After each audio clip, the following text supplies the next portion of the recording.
ek stem daar hoor, saggies in my oor, dit was die stem van Jesus. Met sy stem so streel hy my gemoed, vertel my ek is sy kind, en met siele vreug het hy my verheel, soos niemand hier ondervind. Die klank van sy stem was so skoon, dat die voeltjies almal moes luister, en 'n melodie het hy gegee, wat in my hart nog fluister. Met sy stem so streel hy my gemoed, vertel my ek is sy kind, en met siele vreug het hy my verheel, soos niemand hier ondervind. Ek bly in die blomtuin by hom, ja al word die nag ook duister, want hy sê vir my, hy sal by my bly, en my lied hoor ek kom fluister. Met sy stem so soet streel hy my gemoed, vertel my ek is sy kind, en met siele vreug het hy my verheel, soos niemand hier ondervind.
Goeiemôre liewe gemeente.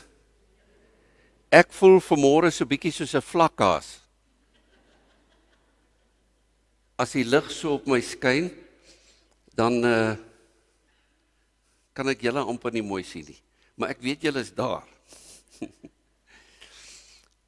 Ons is bevoorreg vanmôre, Tannie Maxie Ferreira en Arlene het by ons erediens aangesluit. Hulle is daar van Protea. So dis wonderlik dat hulle saam met ons kan wees. Julle sal sien ons het 'n baie lang lys van voorbidding. So dink asseblief aan al hierdie mense wat een of ander nood ervaar.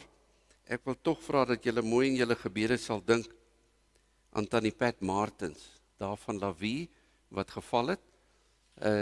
Sy is diep in die 90 en haar dogter het al vir haar die dood voor die oë gesweer as sy val. Maar wat maak jy as jy jou heup breek? En toe het sy nou van die stoel opgestaan en onder 'n laai oopgetrek om breinaalde uit te kry en daar val sy.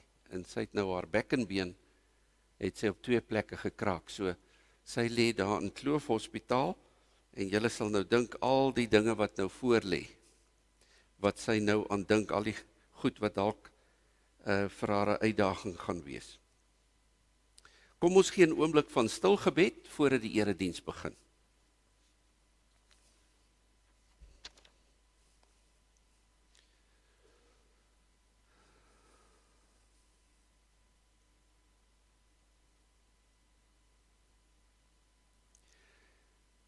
Ek kyk op na die berge, waar sal my hulp vandaan kom? My hulp is van die Here wat die hemel en die aarde gemaak het. Amen. Liewe gemeente, die Here God is hier in ons midde en hy groet vir ons. Mag elkeen van julle vanmôre beleef dat hy hier is en dat hy vir u vul met sy liefde en genade en vir ons dra elke oomblik en elke tree wat ons gee. Ons gaan begin met 2 lofliedere. Die eerste is lied 184. Ons sing daarvan al 4 die verse en dan bly ons staan vir vlam 112. Kom ons verheerlik die Here.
Kom ons maak ons oë toe, dan bid ons saam.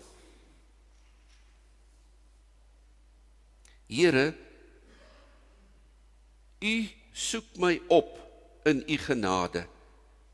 U bewerk vir my verlossing, Here. U onderhou U verbond met my. U skenk vir my vergifnis van sondes. U stuit nie voor my dooie punte nie en maak elke dag vir my 'n nuwe begin moontlik.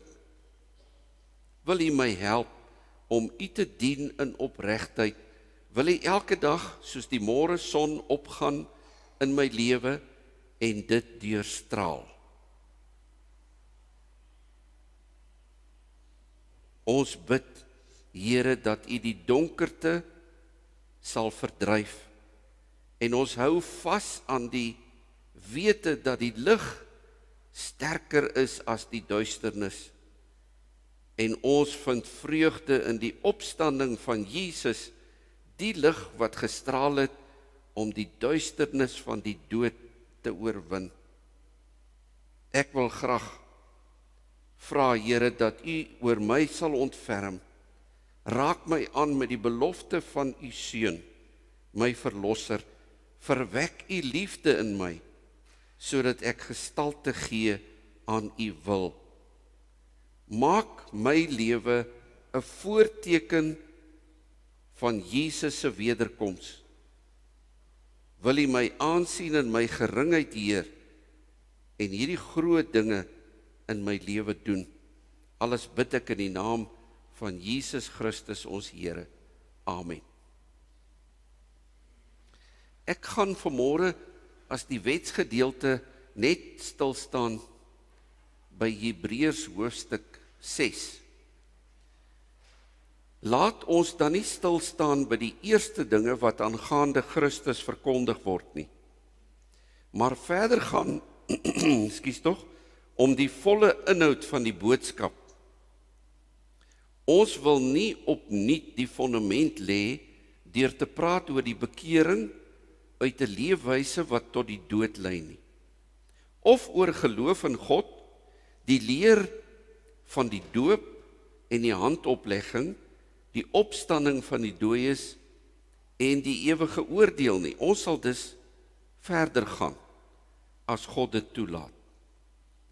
Wanneer mense een keer deur God verlig is, die hemelse gawe ontvang en deel gekry het aan die Heilige Gees, die goeie woord van God leer ken het en die kragte van die toekomstige wêreld ondervind het en dan nogtans afvallig geword het, is dit onmoontlik om hulle weer tot bekering te bring.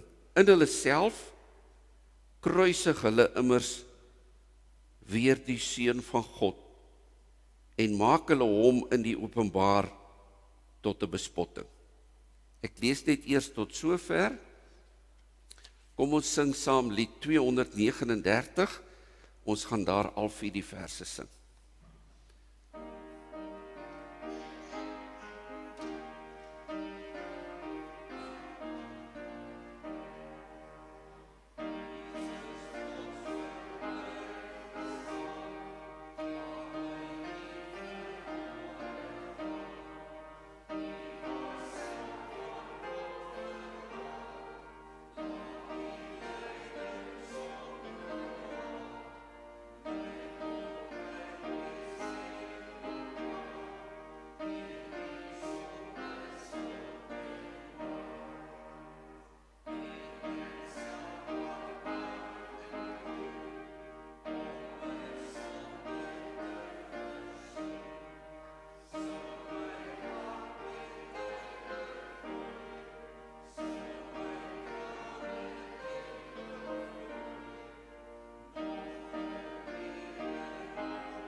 Hilda, sal jy asseblief vir ons net die eerste skyfie vertoon?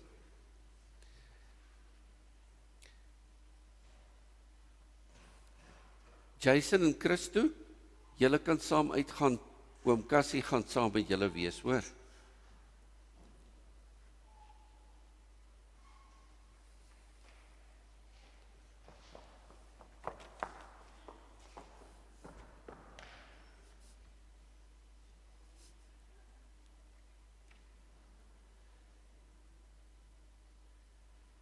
Hoe wens julle nie, julle kon nog sulke bokspringe maak nie, né?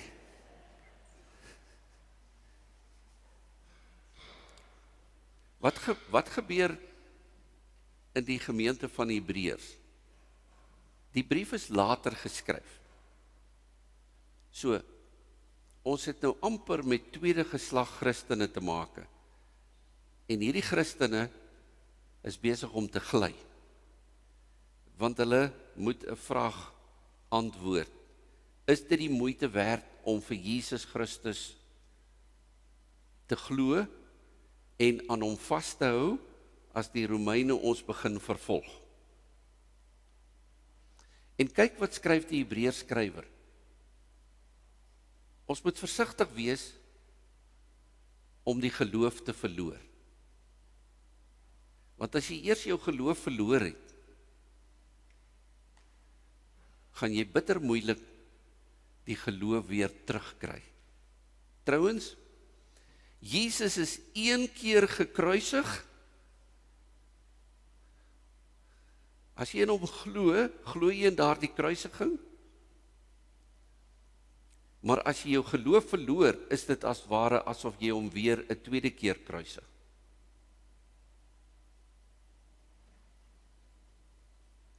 Dis iets wat ons baie, baie ernstig moet oor nadink.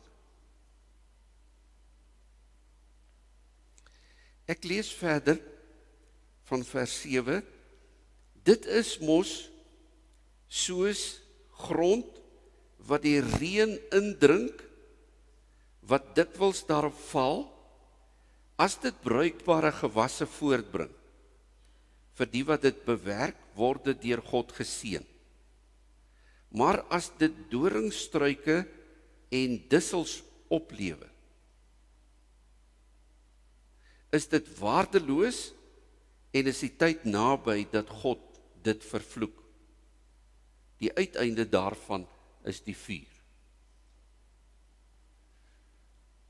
So kom ons kyk net na ons geestelike lewe en die vraag is, watter vrug lewer ek? Wat 'n soort grond is ek?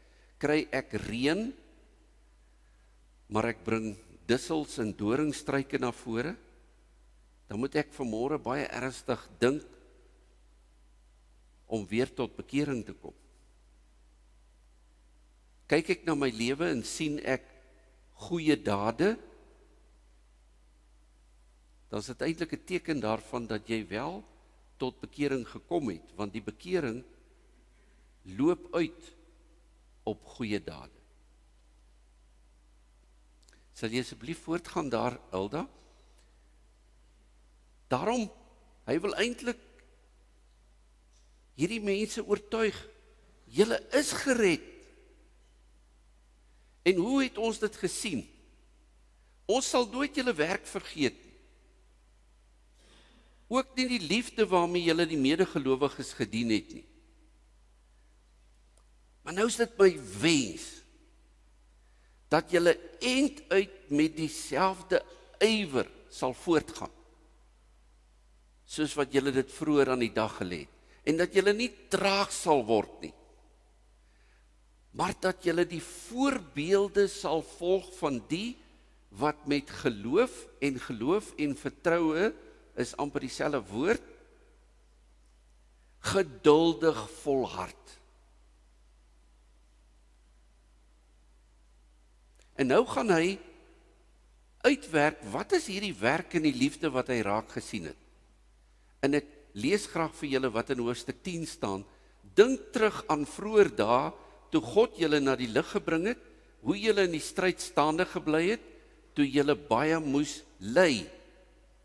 Deels is julle deur beledigings en vervolging openlik tot bespotting gemaak, En deels het julle gelei, omdat julle jul vereenselwig het met ander wat hierdie dinge oorgekom het. Julle het met die gevangenes meegevoel gehad. Nou as ons nou vanmôre hoor, hulle het meegevoel gehad met die gevangenes, dan het ons dalk nie vreeslik meegevoel met die gevangenes nie, want ons voel hulle is daar, omdat hulle daar hoort. Maar hierdie gevangenes is mense wat vir hulle geloof in die tronk beland het. So hulle ly as gevolg van die geloof. Julle het met die gevangenes meegevoel gehad en toe op julle besittings beslag gelê is. Die wêreld kan so verander, dat selfs jou besittings van jou weggevat kan word. Het julle dit met blymoedigheid aanvaar, omdat julle geweet het, dat julle 'n besitting het, wat beter en blywend is. Dis natuurlik die wete, dat ons op pad is na die Vaderhuis. Dis ons erfenis. Julle geloofsvertroue moet julle nie prysgee nie, dit hou groot beloning in. Volharding is wat julle nodig het, om die wil van God te doen en te ontvang, wat hy beloof het. So hy roep vanmôre vir ons almal op, om te volhard in ons geloof, en om nie die geloof prys te gee. So, wat het hulle gemaak, toe van hulle mense in die tronk gegooi is, en wat het hulle gemaak, toe hulle besittings verloor het? Hulle het na mekaar gedraai, en hulle het mekaar gehelp. En ek dink, dis verskriklik belangrik en kosbaar vandag, dat ons, waar ons sit in 'n land, waar daar al hoe meer druk op die ekonomie plaasvind, as gevolg van die feit, dat die regering hardnekkig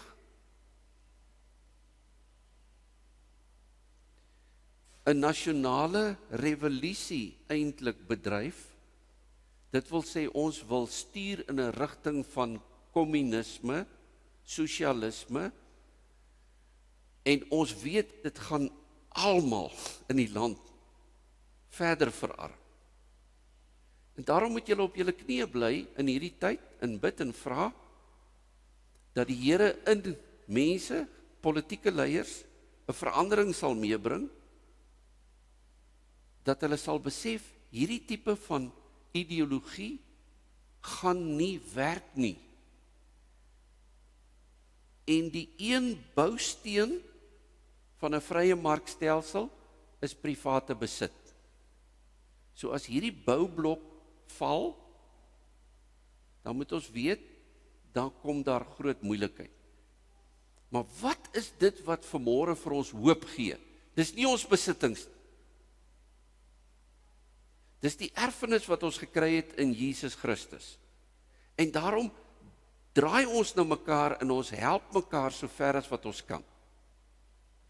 Dis die bewys dat die geloof in julle aan die werk is. Moenie dit nalat nie. Lyding en vervolging het 'n manier om ons te sif, te toets of ons regtig vir Jesus volg. So lyding en vervolging, dink mooi daaraan, dis toetse. Volg jy regtig vir Jesus? In hierdie tyd wat jy swaar kry, gaan dit gewys word. Hy bemoedig hulle, en hy moedig hulle aan om steeds op Christus te vertrou. As jy dade van liefde pleeg in jou lewe, wys dit dat God in jou lewe teenwoordig is, en dat jy regtig deur die evangelie verander is. Elkeen moet sekerheid ervaar, want bekering sal uitvloei in goeie dade. Swaar kry en lyding is 'n toets, wat gaan maak dat jy oor 'n lang periode in jou lewe lank vir Jesus gaan volg. En dis waaroor ons eintlik vanmôre praat. Hoe gaan jy oor 'n lang periode jou hele lewe lank vir Jesus volg? En die twee goed waaroor ons vanmôre praat is geloof en geduld. Geloof en vertroue, dieselfde ding, en geduld. Dis wat dit vir ons gaan laat maak in die lewe. Kom ons sing saam lied 508 en ons sing daarvan die eerste en die tweede vers.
Ek lees dan nou vir ons die skrifgedeelte voor ons prediking en dit kom uit Hebreërs hoofstuk 6 van vers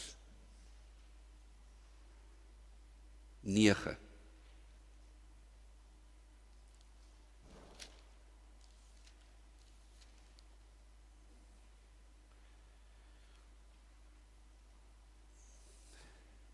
Maar geliefdes, al praat ons in hierdie trant, is ons oor julle oortuig van beter, dat julle gered sal word. God is nie onregverdig nie, hy sal julle werk nie vergeet nie, en ook nie die liefde wat julle vir sy naam betoon het, deurdat julle medegelowiges gedien het en nog dien nie. Dit is ons vurige wens, dat elkeen van julle end uit dieselfde ywer as vroeër aan die dag sal lê, totdat die dinge waarop julle hoop vervul is. Julle moet dus nie traag word nie, maar die voorbeeld navolg van die wat deur geloof en geduld deel gekry het aan die dinge wat God beloof het. Toe God aan Abraham die belofte gemaak het, het hy niemand groter as hy self gehad by wie hy dit met 'n eed kon bevestig nie. Daarom het hy dit met 'n eed by homself bevestig en gesê, ek sal jou beslis ryklik seën en jou 'n baie groot nageslag gee. En so het Abraham dan, nadat hy geduldig gewag het, gekry wat aan hom beloof is. Mense lê en eet af by iemand groter as hulle self. Vir hulle is dit die bevestiging van 'n saak en dit sluit alle teespraak uit.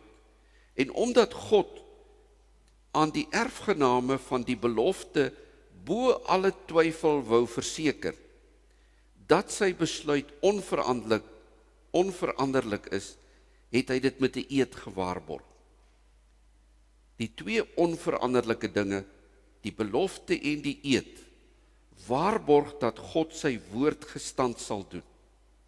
En is vir ons, wat ons toevlug tot hom geneem het, 'n kragtige aansporing, om vas te hou aan die hoop wat vir ons weggelê is.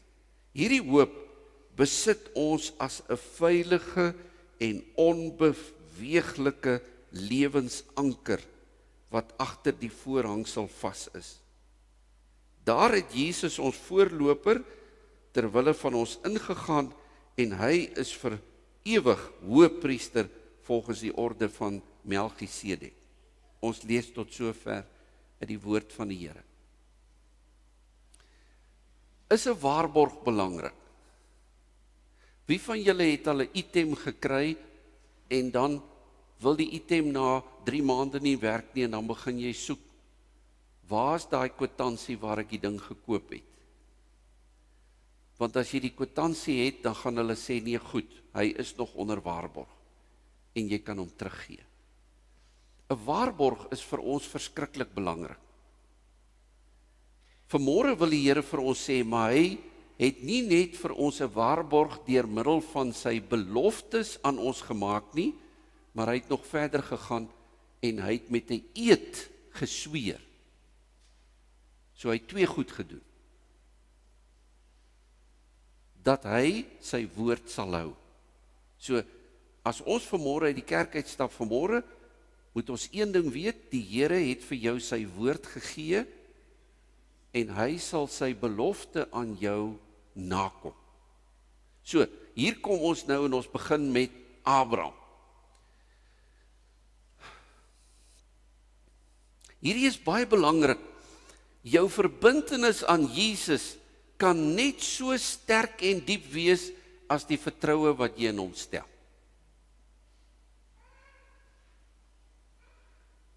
As jy lossies aan Jesus verbind is, dan vertrou jy nie regtig. As jy onwrikbaar aan Jesus vashou, hom vertrou met jou lewe, dan is daai verbintenis sterk. So, wat gaan maak as jy voor moeilike keuses te staan kom, en jy in versoekinge gaan kom, dat jy nie dalk die verkeerde goed gaan doen? Dis jou verbintenis aan Jesus, en jou vertroue wat jy in hom stel, wat jou deurdra. En nou het God nie net 'n belofte gegee nie, maar hy het dit ook met 'n eed aan homself bevestig. Ek sal jou ryklik seën en jou 'n baie groot nageslag gee. En julle moet in die voetnote aan die Bybel gaan kyk, hy haal aan uit Genesis 22. Nou dis belangrik. As ons daar Genesis 22 lees, dan moet daar eintlik so 'n lig opgaan. Wat het in Genesis 22 gebeur? God het vir Abraham gesê, vat hierdie seentjie en gaan offer hom. Hierdie seun waarvoor jy so lank gewag. Abraham het geduldig gewag. En daar's nou iets verskrikliks interessant wat ons nou moet sien. Ons moet nou eintlik die geskiedenis ken. Ons moet Genesis 12 ken, waar God vir Abraham geroep het, en hy 'n belofte aan hom gemaak het. En dan moet ons Genesis dwarsdeur Abraham se lewe ken, 22. 21 is wanneer die seentjie gekom het.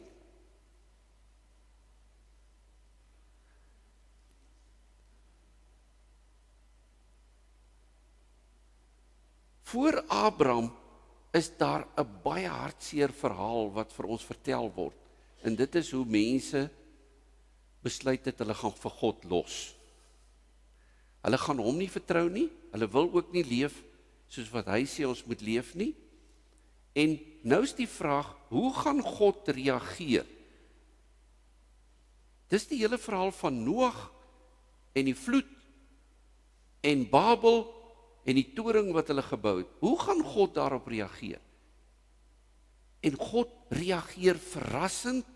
Hy begin 'n plan maak om sy vyand, die mens, te seën. En in Abraham gaan hierdie seën tot vervulling gaan, want hy gaan vir Abraham 'n groot nasie maak, en uit Abraham gaan daar iemand gebore word. Ons weet dis nou Jesus wat hy van praat, wat uiteindelik die verlossing vir die hele wêreld gaan beteken. Maar nou as God na Abraham toe kom en hy sê vir hom, jy gaan 'n groot nageslag kry. Hoeveel kinders het hy op daai stadium? Hy het 0. Hy het geen kinders. En Abraham is in sy 70er jare, en Sarah ook. Onthou julle, aanvanklik het hulle nogal gedink, hierdie plan van God is 'n bietjie belaglik. Sara het mos gelag oor hierdie plan.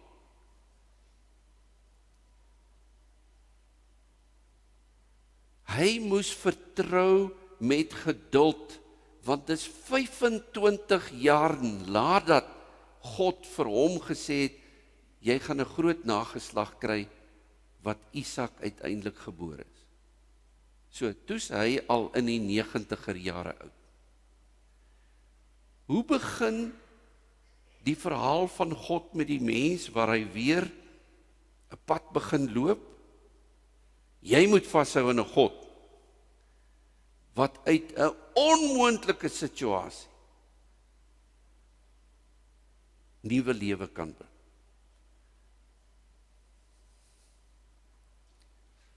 Goed, nou in daai periode van 25 jaar, is die vraag, het Abraham nou die pad mooi in vertroue en geduld aan God geloop?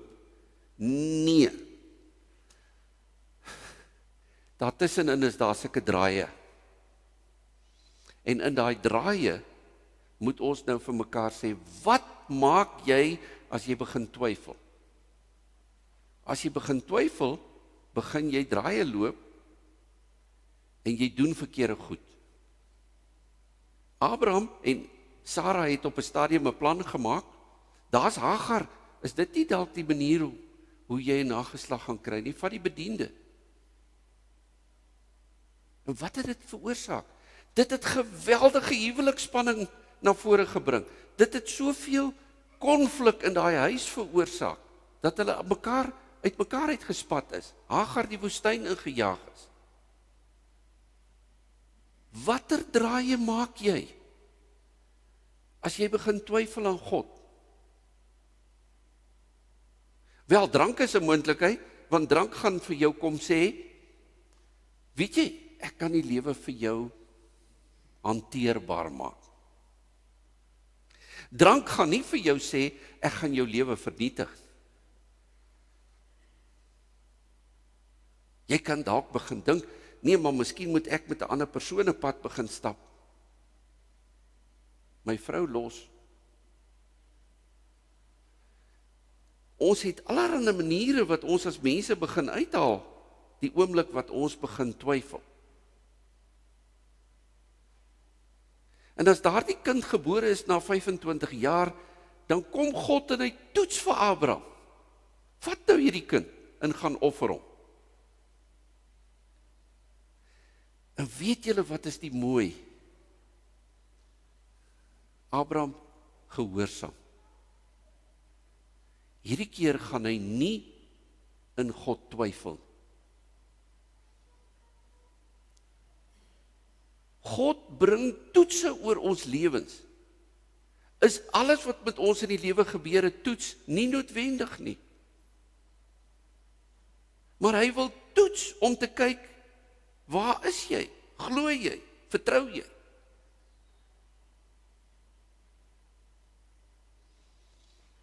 Hy kan swaar kry in jou lewe gebruik om jou te vorm, sodat jy uiteindelik word soos wat hy wil hê jy moet wees, om 'n voorbeeld te wees soos wat Jesus is. Maar hier het Abraham met vertroue opgetree.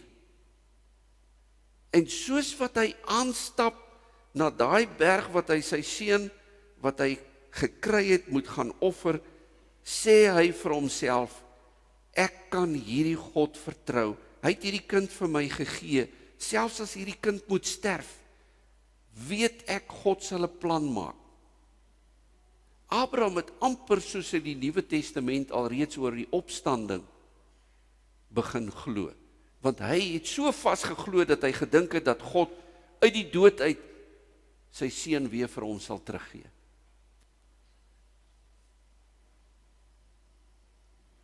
En kyk nou mooi, nadat Abraham met hierdie vertroue opgetree het, omdat jy dit gedoen het,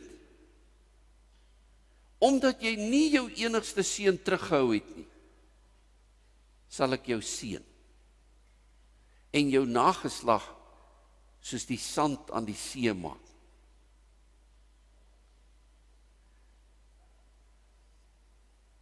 Nadat Abraham vertrou het en gehoorsaam was, het God 'n tweede keer die belofte herhaal, maar hierdie keer gaan hy dit met 'n eed aan Abraham sweer. En dis die wonder wat die Hebreërskrywer optel uit die geskiedenis uit, om vir ons te sê, maar ons het twee dinge gekry. Ons het nie net God se woord gekry nie, maar dis amper asof God dit met 'n eed aan ons kom bevestig. Nou, hoekom moet hy sweer? God se woord is mos sterk genoeg. Maar dit is om ons sekerheid te gee, dat sy beloftes onveranderlik is. Want hy weet, in 'n tyd van swaar kry, het ons bemoediging nodig. Ons het nodig om vas te hou aan die hoop, en daarom gee hy vir ons hierdie twee onveranderlike dinge, sy belofte en sy eed.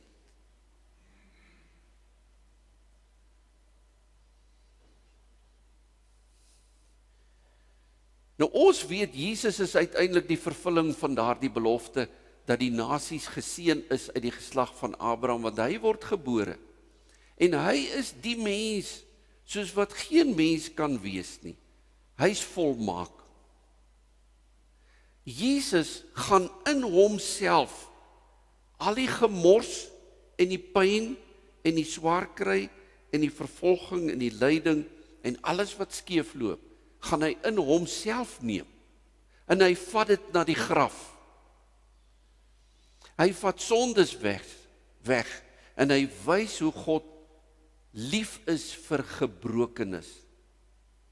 En dis die wonder van die evangelie, dat God vir ons in Christus kom wys, dat hy vir ons lief is, al is ons gebroke mense.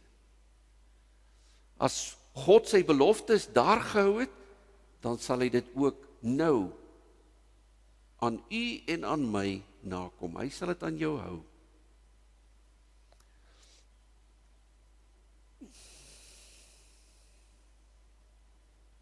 Het God vir Abraham net 'n mooi lewe beloof sonder swaar kry? Beslis nie, want as ons gaan kyk, dan kom hy in die land, dan is daar 'n droogte.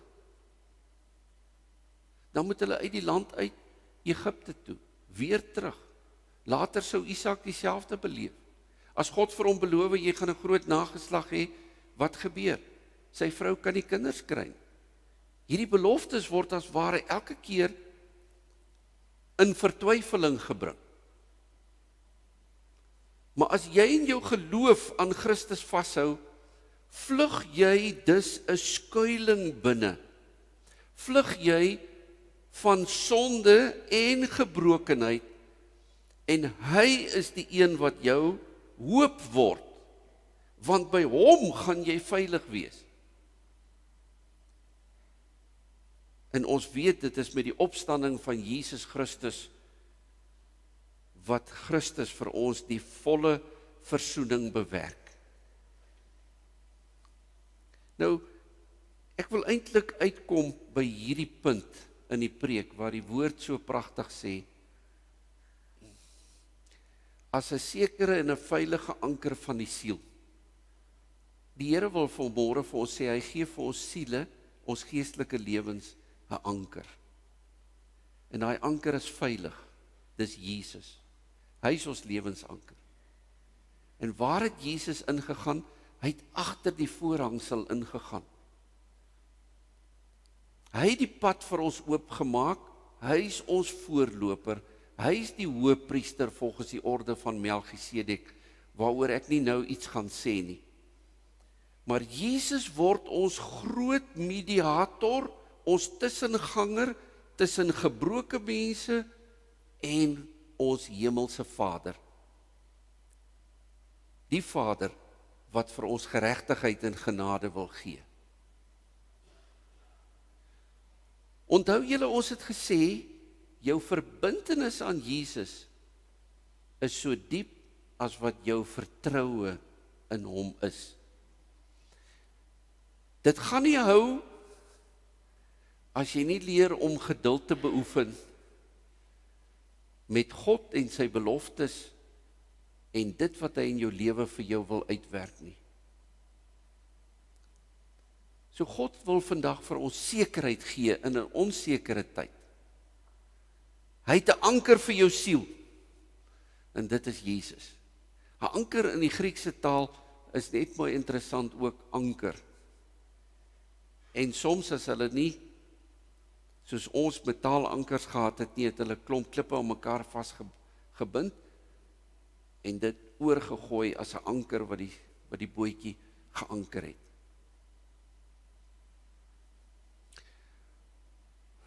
Kom, ons draai na Jesus in 'n tyd wat dit met ons moeilik gaan.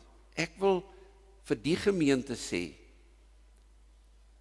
ek sien die ywer wat julle het vir Jesus, en ek sien die goeie werke, en ek sien hoe ons almal ons bes doen om te help.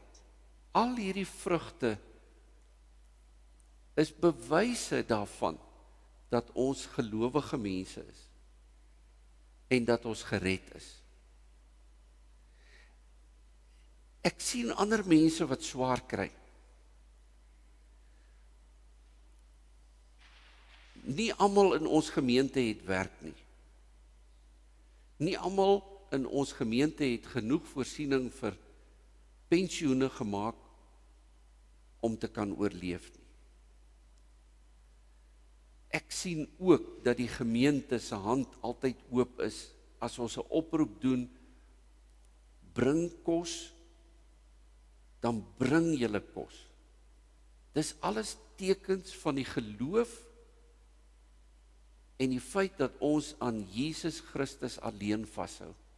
Ons moet op hierdie pad met ywerigheid verder stap. Ons weet nie wat volgende vir ons voorlê nie. Ons weet nie hoe die toekoms gaan lyk nie. Politieke toekoms is altyd onseker. Maar ons het 'n sekerheid in die wete, wie is God, wie is Jesus? Vanmôre hoor ons net, hy is die anker van jou siel. Hou in hom vas, vertrou hom. Moenie allerhande draaie loop wat vir jou gaan laat twyfel of jy werklik 'n kind van die Here is. Draai na God. En daarom moet ons ook mekaar kan vertrou met ons nood. Ons moet kan oopmaak en ons moet kan praat met mekaar. Ons moet kan bid vir mekaar. Ons moet mekaar kan help en mekaar kan ondersteun. Want so wys ons die dade van die geloof en maak ons die lewe steeds moontlik. Kom ons maak ons oë toe, dan bid ons saam. Hemelse Vader, baie dankie vir die wonderlike wete dat u seun uiteindelik die vervulling is van 'n baie lang belofte, sekerlik omtrent 2000 na 2400 jaar na Abraham is Christus Jesus gebore. Vader, ons wil telke male na die kruis draai. Ons wil vashou aan die kruis. Want dit is vir ons die bewys van u liefde vir ons. Gee Here dat ons die pad van Christus Jesus sal stap en nie gryp na strooihalms wat vir ons uiteindelik spanning gaan bring in ons huise, in ons huwelike en in verhoudinge nie. Maar dat ons na u sal draai.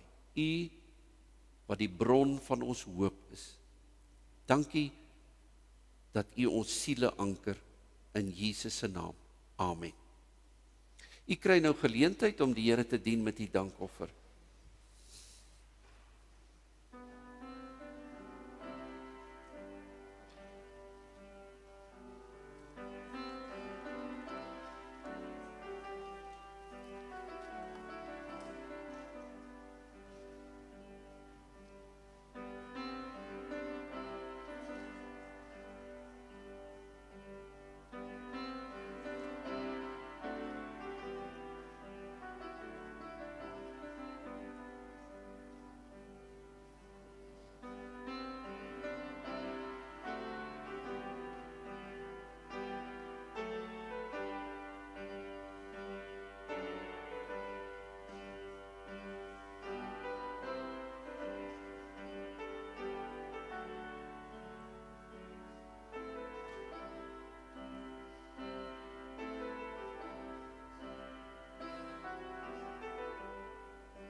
Ons slotsang is 'n Halleluja lied, as die lewensstorme woedend om jou slaan.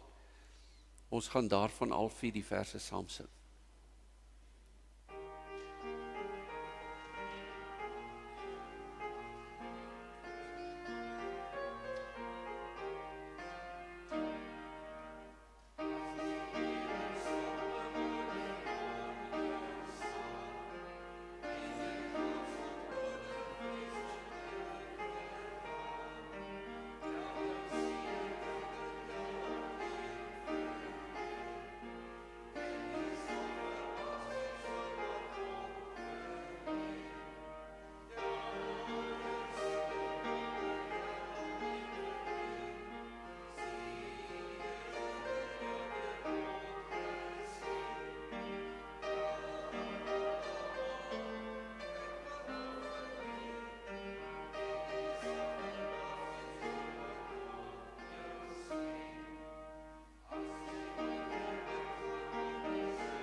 Ontvang die seën van die Here en gaan in vrede, die genade van die Here Jesus Christus en die liefde van God, die almagtige Hemelvader, en die teenwoordigheid van die Heilige Gees, sal met u almal bly en wees. Amen.